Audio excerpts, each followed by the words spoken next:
고린도전서 1장 18절에서 25절까지의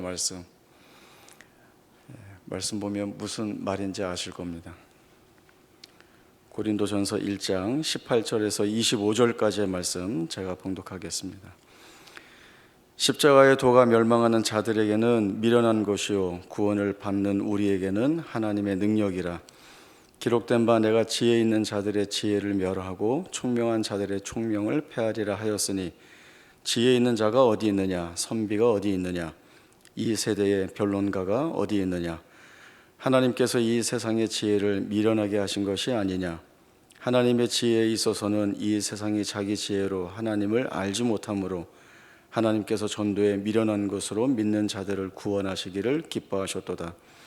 유대인은 표적을 구하고 헬라인은 지혜를 찾으나 우리는 십자가에 못 박힌 그리스도를 전하니 유대인에게는 거리끼는 것이요 이방인에게는 미련한 것이로되 오직 부르심을 받은 자들에게는 유대인이나 헬라인이나 그리스도는 하나님의 능력이요 하나님의 지혜니라.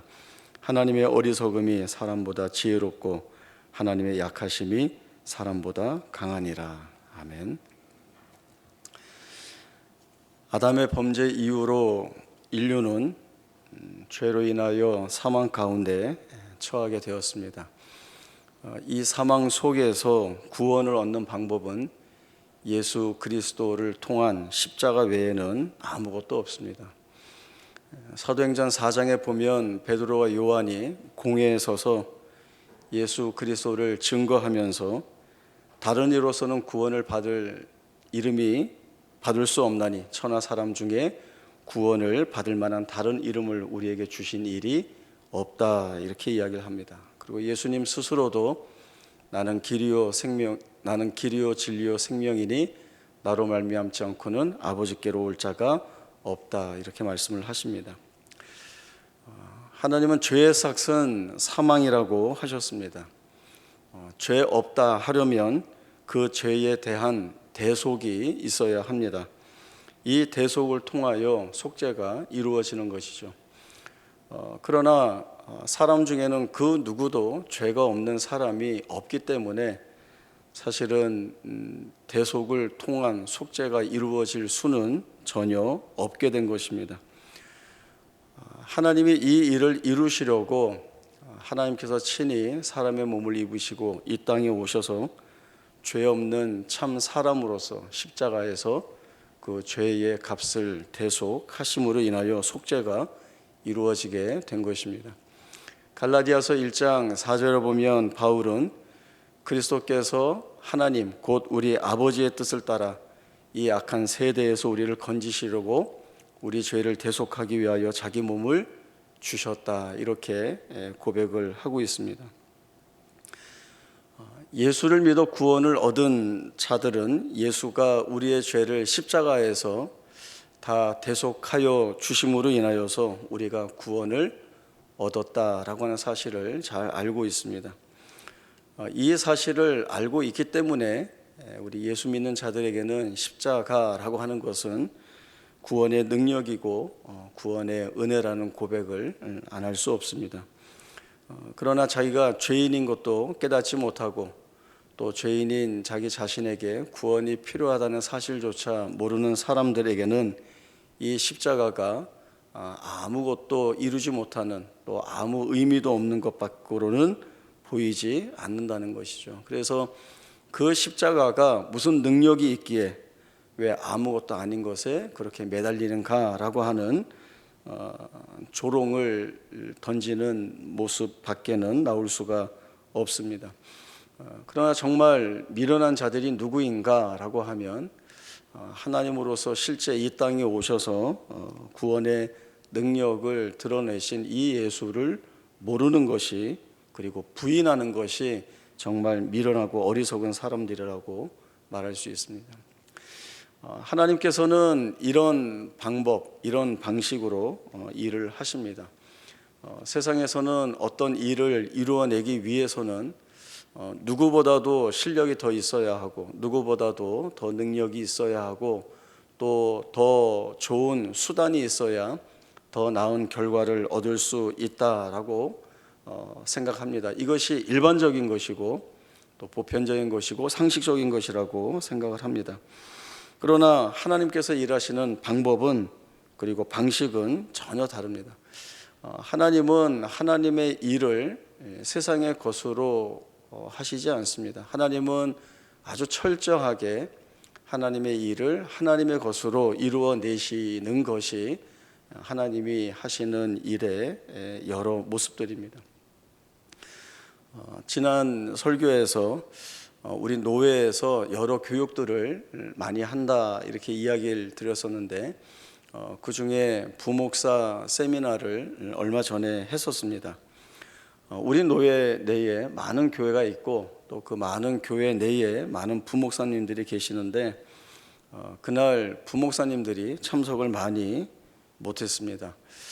장례가 있으셔서 못 온다 이렇게 연락을 주신 분도 있고 또 연락을 대다수는 주지 않았지만 뭐 교회 일이 있었겠죠. 그러니 정한 날에 오지 않았다 이렇게 생각을 하고는 있습니다.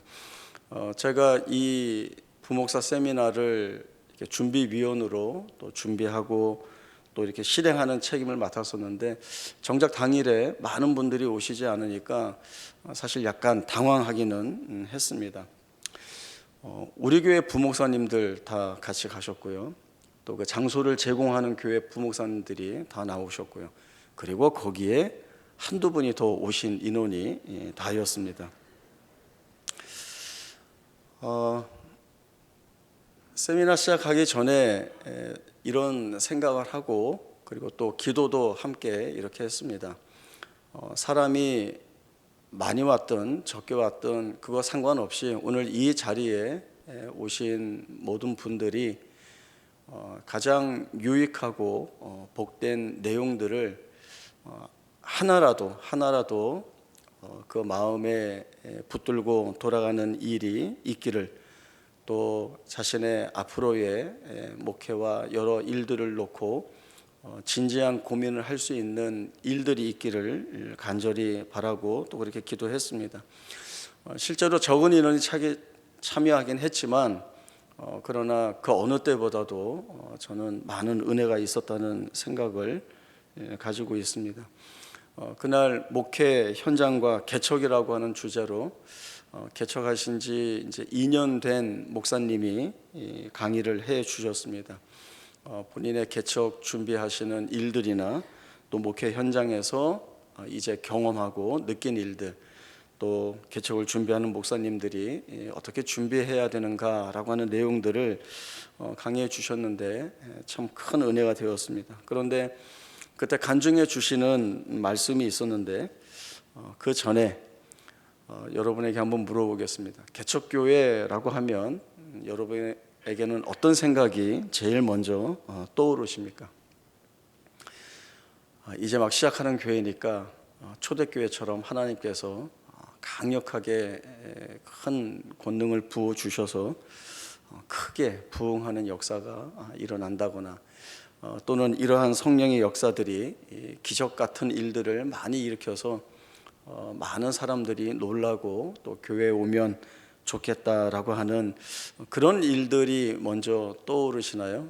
그러지는 않을 거라고 생각합니다. 제 생각에는 제일 먼저 개척교회 하면 돈이 없다, 가난하다, 그래서 힘들다, 이제 이런 생각이 먼저 떠올 것 같습니다. 그래서 이 공식이 있습니다. 개척교회는 미자립교회, 미자립교회는 가난하고 가난하면 고되다, 힘들다라고 하는 것이죠. 이런 공식이 늘 쫓아다닙니다. 그러나 교회 개척을 준비하시는 목사님들 중에 돈이 없어서 힘이 들어서 교회 개척은 못하겠다 이렇게 생각하시는 분들은 아무도 없습니다. 모든 목사님들이 돈과 상관없이 개척을 하고 저도 그랬었고 또 많은 분들이 그 길을 가고 있습니다. 그럼 그런 마음으로 시작을 하니까 하나님이 이쁘게 봐주셔서 그래도 고생스럽지 않게 해 주시는가? 아니요. 많이, 무척, 매우, 정말 힘이 듭니다. 예, 굉장히 힘이 듭니다. 그러나 그 힘들고 고되고 어려운 자리와 그 시간들을 다른 것이 견디게 하고 또 그 다른 것으로 더 감사하게 하는 것들이 있었다라고 하는 것이 경험에서 고백되는 내용들입니다. 부목사 세미나 때 강의해 주신 그 목사님도 경제적으로 힘들 때가 너무나 많이 있었는데 그 힘들 때마다 참 생각지 못한 도움의 손길들이 늘 있었다는 것입니다. 그 이야기를 하는데 저도 경험이 있으니까 이렇게 고개가 끄덕끄덕 이렇게 되어지더라고요. 다른 게 기적이 아니라 바로 그런 부분이 하나님께서 보여주시는 기적 같은 은혜라는 생각이 듭니다. 필요한 때에 필요한 것이 필요한 만큼 딱 채워지는 일들을 바라보게 되면서 하나님이 참 부족하지 않게 하시고 또 이런 일들을 통하여서 두려워하지 않고 하나님이 가게 하시는 그 목회의 길을 잘 순종하여 갈 수 있게 만들어 놓으시는 환경이나 또 상황이 된다라고 하는 생각을 해보게 됩니다. 엘리야가 아합에게 수년 동안 비도 이슬도 이 땅에 내리지 않는다 이렇게 선언을 하죠.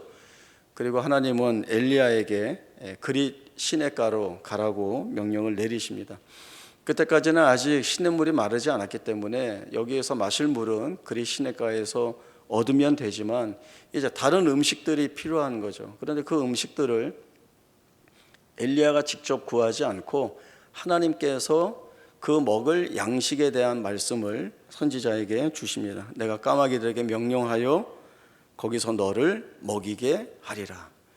그리고 말씀하신 대로 그 까마귀가 아침에 저녁에 떡과 고기를 가져다 주어서 엘리야 선지자가 그것을 먹고 그 날들을 견디게 됩니다. 수천 년이 지났지만 하나님은 지금도 변함없이 자기 종과 또 자기 교회를 지키고 계십니다. 개척교회를 한다라고 하면 모두가 말립니다. 말리는 이유는 힘든데 왜 하려고 하세요? 지금은 경기도 안 좋고 나중에 시절 좋으면 하세요. 또는 왜 고생을 사서 하시려고 합니까? 이렇게 얘기해 주시는 분들도 있습니다. 물론 선하고 좋은 뜻으로 염려가 되어서 해 주시는 말씀이죠. 또 목사 중에 나도 이제 부목사 말고 담임 목사, 오너 한번 해보자 뭐 이제 이런 마음으로 개척하는 분들은 전혀 없습니다. 나중에 나이 들어서 개척하면 더 힘드니까 한 살이라도 어릴 때 지금 하자, 그런 목사님 없습니다. 물론 힘들고 어려운 개척의 길인 줄 알지만 하나님에 맡기시는 성도들 또 그들과 함께 주의 몸된 교회를 복되게 세워가는 즐거움, 그리고 하나님의 교회를 책임져 주신다는 그 마음에 따라 교회를 시작하게 됩니다.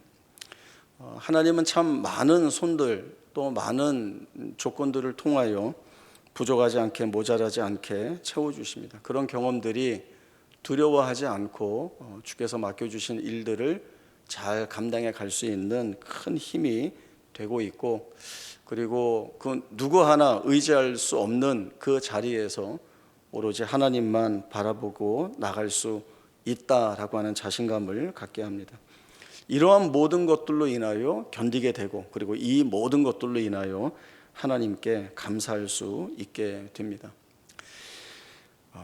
힘든데 견딜 수 있다고 라고 얘기할 수도 있고, 고통스러운데 거기에서 감사가 나온다고 라고 얘기하기도 하겠죠. 그렇게 묻기도 할 겁니다. 이것이 바로 십자가의 도가 멸망하는 자들에게는 미련한 것이 아니냐라고 말하는 것과 같습니다. 십자가의 도가 미련한 것이다 라고 하는 그 말은 그들에게는 틀린 말이 아닙니다. 정답입니다. 정말 그들에게는 속이려는 것이 아니라 그렇게 보입니다. 저주의 십자가, 죽음의 십자가, 형벌의 수단이 되는 그 십자가가 거기에서 무슨 생명이 드러나고 무슨 영광이 드러나겠는가라고 하는 말을 합니다. 본인들은 전혀 보지 못하니 그렇게 말할 수밖에 없고, 그렇게 말하는 것이 솔직한 것이고 사실이고 정답이라고 얘기합니다. 그러나 바울이 그렇게 말하는 사람들이 누구라고 이야기를 하고 있죠? 멸망하는 사람들입니다. 멸망하는 사람들에게는 그 십자가의 도가 미련한 것이라고 밖에 보일 수가 없는 것입니다. 그러나 자기가 볼 수 없다고 해서 그것이 아니냐라고 할 땐 그것은 사실과 전혀 다릅니다. 정말 하나님이 이루시는 이 십자가는 구원이고 거기에서 참된 진리와 생명과 영광이 드러나게 되는 것입니다. 우리도 이 싸움을 얼마나 많이 하는지 모릅니다. 늘 이 부분에서 우리가 갈등을 느끼죠. 내가 조금만 더 힘이 있다면, 내가 조금만 더 실력이 있다면 주의 일을 더 잘할 수 있지 않겠는가라고 하는 거죠. 그러면 더 잘 쓰임을 받을 수 있을 텐데 수없이 하나님 앞에 아뢰기도 하고 또 우리가 하는 대부분의 기도가 다 이런 식이지 않겠는가라고 하는 것들도 돌아보게 됩니다. 그게 뭔가 하면 하나님 사업 잘 되게 해주시면 제가 감사원금 많이 하겠습니다. 이렇게 기도할 때도 있고 또 사업이 잘 되면 11조 헌금 많이 하면 교회도 유익이 아닙니까? 라고 하는 기도도 많이 하죠. 또 공부하는 자녀가 있다고 한다면 좋은 학교에 들어가서 좋은 회사에 들어가고 또 그렇게 성공적으로 살아가게 되면 이것이 주의 영광이 드러나는 것이 아니겠습니까? 또 우리 전도사님이나 또 우리 목사님들도 내가 설교할 때마다 하늘에서 큰 은혜가 쏟아주게 해 주십시오 라고 하는 간구를 한다면 여기에서의 모든 기도들의 공통점은 무엇이었겠는가? 이야기는 다 하나님이 좋으신 것이고 주를 위한 것이고 여기에서 주의 영광이 드러난다라고 이야기하지만 그 공통점은 다 내가 원하고 나한테 좋은 것이죠. 이렇게도 얘기할 수 있습니다. 아닙니다. 하나님 정말 진심입니다. 한번 줘보세요. 제가 그렇게 하나는 한번 봐주세요. 저희가 잘 알고 있는 바울이 한 기도를 한번 보시기 바랍니다. 바울은 자기 육체에 가시, 그 사탄의 사자가 있어서 이것을 제거해 달라고 주님께 3번이나 간구하게 됩니다. 그러나 주님이 주신 말씀은 내 은혜가 이미 내게 족하다라고 하는 것입니다. 그리고 이는 내 능력이 약한 데서 온전하여지기 때문이다 라고 하는 말씀을 주십니다.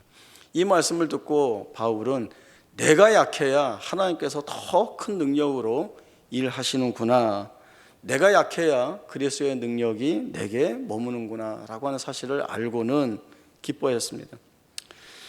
그러나 바울에게 이 가시는 왜 주어졌습니까?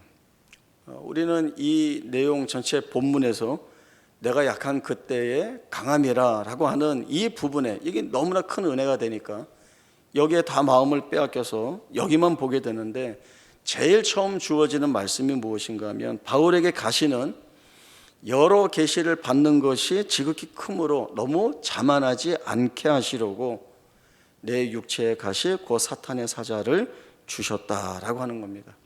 이 가시가 바울을 쳐서 너무 자만하지 않게 하시려는 주님이 주신 수단이었다라고 하는 것이죠. 그런 의미에서 보면 바울은 사실 처음부터 주님의 은혜를 받고 있는 자리에 있었다라고 하는 겁니다. 본인은 이 육체의 가시, 사탄의 사자라고 얘기할 만한 것으로 인하여서 고통스럽고 괴로웠는데 이것이 아니라면 더 크게 주의 일을 잘할 수 있다고 생각을 했는데 주님의 의도는 그게 아니었습니다. 바울을 위해서 주신 거예요. 바울을 위해서 자만하지 않게 하시려고, 그리고 내가 약할 때에 그리스도의 능력이 더욱더 분명하게 드러난다는 사실을 보게 하시려고 이 일을 하신 것입니다. 세상이 이해할 수 없는 주님의 일하시는 방법입니다. 자기 종에게 능력을 더해 주시면 일을 더 잘할 수 있을 텐데 왜 그렇게 아니하시는가? 세상적으로는 이해할 수가 없어 보입니다. 그러나 바울이 이해하고 있듯이 나를 자만하지 않게 하시고 나를 연약하게 하심으로 인하여서 하나님이 친히 일하시고 하나님께서 하나님의 일을 이루시는 주체가 되신다. 그 하나님이 일하실 때에 나를 통하여 드러나는 모든 일들이 가장 위대하고 영광스러운 일이 되게 하신다라고 하는 것들을 보게 되는 겁니다. 그러면 하나님이 일하시게 해야죠. 그것은 우리의 연약함과 부족함, 그리고 때로는 실패해도 거기에서 충분히 하나님이 이루어내실 것이 있다라고 하는 이 단 하나의 사실이 어떠한 자리든 견디고 버텨내야 되겠다라고 하는 고백을 만들어내는 자리가 됩니다. 시간이 걸려 더딜 때라도, 또 지금 당장 우리 눈에 어떤 그 소원이나 기대할 만한 것들이 보이지 않는다 하여도, 또 될 것 같은 모습이 전혀 보이지 않는 가운데 있다 할지라도 바로 그 지금이, 그리고 바로 거기가 하나님이 일하시는 중이라고 하는 사실을 붙드는 것이 가장 중요합니다. 제가 중학교를 멀리 다녔어요. 전학을 하기 싫어서 천호동에서 마포까지 중학교를 다녔거든요. 3년 동안. 그때 기억은 이제 천호동에서 버스를 타고 을지로에 가서 다시 거기서 버스를 갈아타고 마포로 들어가야 되는 겁니다. 뭐가 기억에 남는가 하면요, 상왕십리부터 그 을지로 가는 내내 지하철 2호선 공사를 그때 했습니다. 그래서 이제 그 밑에 철판들을 깔아놓고 도로 폭이 좁아지니까 양방향으로 한 차선만 해놨기 때문에 늘 일찍 나가지 않으면 굉장히 밀렸었어요. 그 다니면서 매일 들었던 생각이 뭔가 하면 도대체 이 공사는 언제 끝나나 하는 거였습니다. 얼마나 불편해요. 모든 길들을 다 막아놓고, 그 넓은 길을 다 막아놓고 한쪽만 열어놓으니까 앞에 차 하나 쓰면 그 뒤가 다 나가지 못하고 다 정체되는 겁니다. 오래 했어요. 제가 졸업할 때까지도 안 끝났고, 나중에 그 고등학교도 1학년 그 학교가 옮겨가기 전까지는 제가 왕십리로 학교를 다녔는데, 그때에도 굉장히 그 공사를 오래 했었거든요. 그러니까 한번 생각을 해보십시오. 위에서는 공사를 하고 난리가 났는데 그 아래서는 뭘 하고 있었죠? 뭐 아래서도 공사를 했죠. 지하철이 다녀야 되는 지하 터널을 만들어야 되고, 또 역사를 만들어야 되고, 선로를 깔아야 되고, 모든 시설들을 다 넣어야 되는 이 일들이 눈에 보이지 않는 데서 다 이루어진 겁니다. 그리고 한번 생각을 해보세요. 모든 공사를 다 마치고 개통하는 날, 그 지하철 타기 위해서 내려갔을 때 아주 깨끗하게 정비된 계단이나, 그리고 참 신기하게도 그 지하에 그 지하철이 다니면서 수없이 많은 사람들을 실어 나르게 되고, 이것을 이루기 위해서 그 오랜 시간 동안 그 지상 위에서는 이 어려운, 이 고통스러운, 때로는 힘든 이 모든 것들을 다 견디고 지나가고 있었구나. 위에서 그렇게 고생하고 있었다고 해서 아래에서 아무것도 안 하지 않았다라고 하는 사실들, 이것들을 좀 생각을 해보면, 우리의 삶에 대입을 해보면 참 귀한 내용들을 살펴볼 수 있다라는 생각이 듭니다. 저희들이 지금 이야기를 나누었듯이 우리가 대단히 힘들고 고통스러운 지나온다 할지라도 그것이 우리의 눈에는 해결될 기미도 보이지 않고 여전히 고통스럽고 아프고 뭔가 될 것 같지 않은 그런 계속 나락으로 떨어지는 그런 것밖에 보이지 않아서 그 어디에도 소망을 둘 수 없고 그저 남는 것은 절망뿐인데, 그러나 하나님이 이 안에서 일하고 계시다라고 하는 것, 하나님이 이루어내실 일들을 이루시기 위하여 그 일을 하고 계시다라고 하는 것이죠. 우리 눈에 보이지 않았습니다. 저희는 어떤 일이 있었는지 전혀 모릅니다. 그러나 어느 날 만들어진 결과가 너무나 멋지게 드러나고 있는 것이죠. 그러니 결국 우리는 무엇을 해야 되는가 하면, 바울과 같이 우리의 삶에서 내가 무언가를 하고자 하는 것들을 다 내려놓고 내가 이렇게 드리려고 하는 힘을 빼야 하는 과정들이 참 필요하다는 생각을 갖게 됩니다. 우리가 이렇게 시야가 가려져서 좁혀있는 시야를 넓혀야 됩니다. 보지 못했던 것들을 볼 수 있어야 합니다. 그것이 내가 나에게만 매여 있으면 내가 무엇을 해야 되는, 나 외에는 이 문제를 해결할 수 없는, 그저 답이 나에게밖에 없어 보이지만, 그러나 이 시야를 열어놓으면 하나님께서 이 일을 하고 계신다는 것에 눈을 열어야 하고 내가 이 일을 하겠다라고 하는 주님의 말씀에 귀를 열고 들을 수 있는 자리로 가야 하는 것입니다. 내가 아니라 하나님께 맡기려면 내가 가지고 있는 힘을 다 빼야 되는 것이죠. 내가 붙들고 있으면서 하나님이 하세요 라고 하는 것은 맞지 않는 말입니다. 하나님께 온전히 모든 수단들을, 모든 시작들을 다 내어 맡기기 위해선 내 손에서 다 털어 내려야 하는 겁니다. 그래야 하나님이 일을 시작을 하시는 겁니다.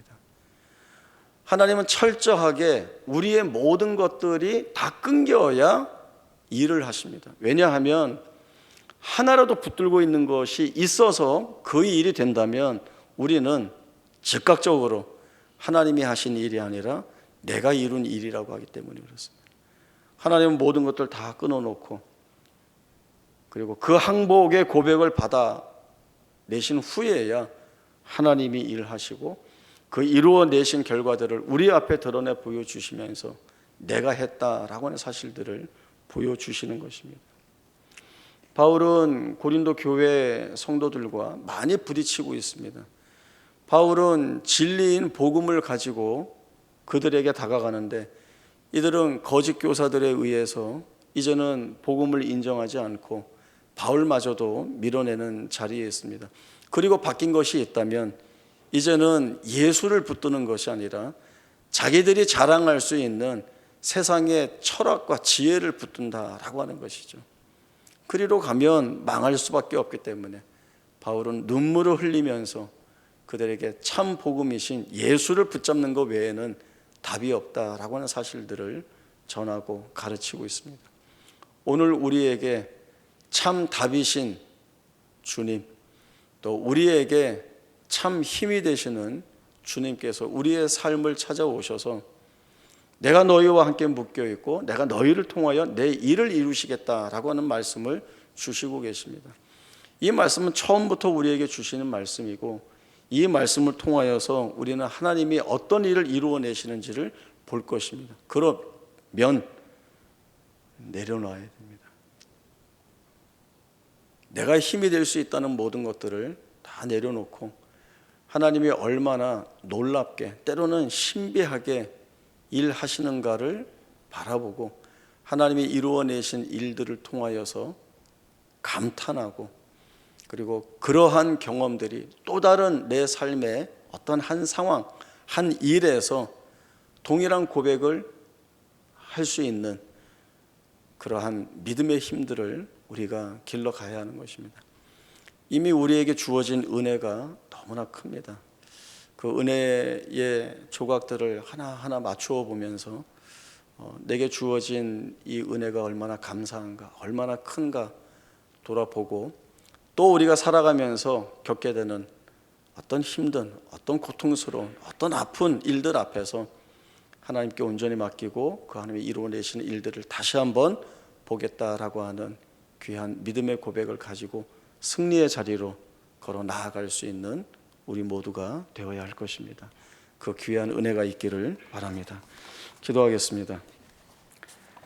하나님 아버지 은혜를 감사합니다. 고린도 교회 성도들은 바울이 가르쳤던 그 복음을 뒤로 하고 자기가 힘으로 삼을 수 있는 것들을 붙들었습니다.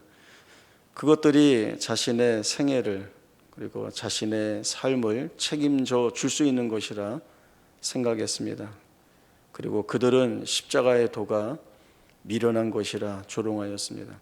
하나님이 일하시는 것들을 전혀 모르기에 어리석은 말들을 토해낸 것입니다.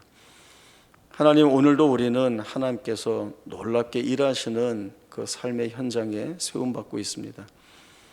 세상에 그 무엇도 아닌 하나님의 것으로 철저히 하나님의 일을 하심으로 인하여 우리 입술을 통하여 받으시는 고백, 하나님이 하셨습니다 라고 하는 귀한 고백을 받아내십니다.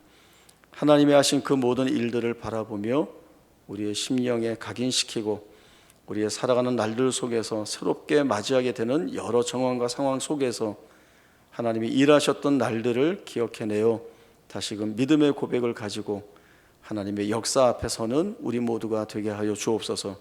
그리하여서 미련한 자리가 아닌 생명이 있는 자리, 진리가 있는 자리, 주께서 힘을 주시는 그 자리에 서서 하나님의 일하시는 놀라운 일들을 우리의 입술로 찬송하고 경배하는 은혜가 있게 하여 주옵소서. 거룩하신 예수님의 이름으로 기도하옵나이다. 아멘.